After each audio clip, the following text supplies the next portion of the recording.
இப்போ இது ஏன் வந்து நார்த் இந்தியா வரைக்கும் போச்சு அப்படின்னா, இப்போ நிறைய மீடியாக்களில் விஜய் வர்றது, அவர் அந்த பதவி இருக்கிறது, அவருடைய பொதுக்கூட்டங்கள், அவருக்கு வர்ற கூட்டம், இதெல்லாம் போடும்பொழுது என்னென்னா ஒரு ஆச்சரியம் வரும்.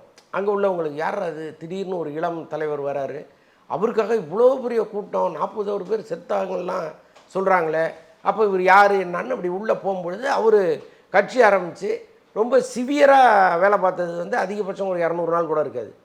கட்சி ஆரம்பித்து 3 வருஷம் ஆனால் கூட ஒரு 200 நாளில் ஒருத்தர் சிஎம்மாக வந்து உட்கார்றாருன்னா அந்த மேஜிக் என்னடான்னா அவன் தெரிஞ்சுக்கிறதுக்கு விரும்புகிறான், உள்ளே வர்றான், வந்து பார்த்தா இந்தியாவிலேயே ஒரு ஸ்மார்ட்டான சிஎம்மாக இவர் இருக்கார். அப்போ அவங்களுக்கு ஆட்டோமேட்டிக்காக அப்படியே அதை ஷேர் பண்ணுறது, அதை பற்றி பேசுறது, இப்படி தான் வந்து அவர் நார்த் இந்தியா வரைக்கும் போயிட்டார்.